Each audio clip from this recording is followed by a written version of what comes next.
Hello everyone, this is Sapna from RPIIT Medical and Technical Campus. In today's class, we will discuss about the collection, preservation, handling and storage, and identification and recording of specimens in a biochemistry lab. Let us start. तो आज की इस video में हम पढ़ेंगे कि कैसे हम अपनी बायोकेमिस्ट्री लैब में सैंपल को कलेक्ट करते हैं, उसको प्रिजर्व कैसे करके रखते हैं, एक जगह से दूसरी जगह अगर हमें सैंपल को पहुंचाना हो तो उसको कैसे हैंडल करते हैं, हम उसको स्टोर कैसे करके रखते हैं और उसकी हम पहचान कैसे करते हैं सैंपल की और कैसे उसका रिकॉर्ड हमें अपने पास रखना होता है, या दूसरे स्टेप्स के बारे में हम पढ़ेंगे जो किसी भी टेस्ट की एक्यूरेसी के लिए ज़रूरी होते हैं। तो सबसे पहले हम पढ़ेंगे स्पेसिमेंस के बारे में। तो स्पेसिमेंस क्या होते हैं? स्पेसिमेन या सैंपल एक स्मॉल क्वांटिटी होती है जो यूज़ करी जाती है लैब के द्वारा इन्वेस्टिगेशन के लिए, जांच पड़ताल के लिए। कोई भी छोटी क्वांटिटी में कोई भी सामान हम जो यूज़ करते हैं उसको हम स्पेसिमेन बोलते हैं। यहाँ पे बायोकेमिस्ट्री के टेस्ट जैसे हमें लगाने होते हैं, तो बायोकेमिस्ट्री के टेस्ट के लिए भी कुछ स्पेसिमेंस होते हैं, आगे हम उनके बारे में पढ़ेंगे। अब बात आती है कि स्पेसिमेन को कलेक्ट कैसे किया जाता है। तो बड़ी ही सावधानी से हमें पहले पेशेंट की हिस्ट्री भी लेनी होती है उसकी बीमारी के अकॉर्डिंग, और क्लिनिकल एग्जामिनेशंस के लिए हम क्या करते हैं, पेशेंट का जो सैंपल है वो कलेक्ट करते हैं।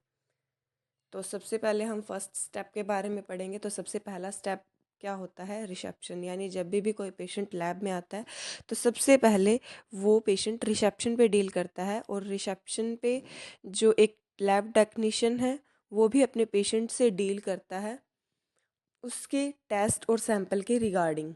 तो फर्स्ट स्टेप में हम क्या करते हैं, सैंपल रिसीव करते हैं अपनी लैब के अंदर। तो सैंपल को रिसीव करने के बाद हम अच्छे से चेक करते हैं पेशेंट का नाम, एज, उस लेबल को चेक करते हैं। देन हम सैंपल को भी अच्छे से चेक करते हैं और कंटेनर को देखते हैं कि वो उस पे जो नाम है पेशेंट का और जो एज है वो इस तरीके से लिखा हुआ होना चाहिए कि कोई भी पढ़े तो उसको समझ आना चाहिए कि ये हमारे इस पेशेंट का सैंपल है। साथ में हम उस पर एक लैब नंबर भी देते हैं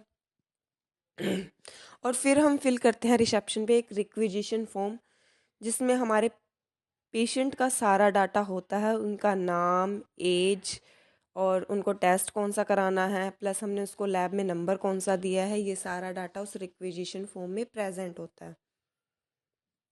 देन फिर हमें सैंपल को कलेक्ट करने के बाद उसको हैंडल करना होता है।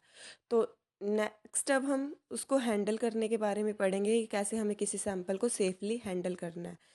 तो जितने भी मेडिकल या पैरामेडिकल पर्सोनल्स हैं वो हम यूज़ करते हैं किसी भी सैंपल को लेने के लिए।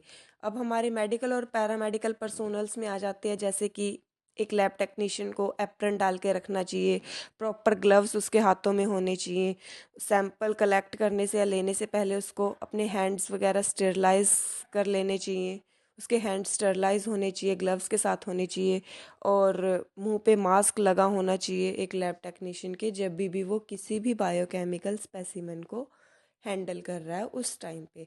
तो इस सैंपल को फिर हम क्या करते हैं, क्योंकि ये सैंपल हमें इन्फेक्ट कर सकते हैं अगर हम प्रॉपर प्रिकॉशन ना लें।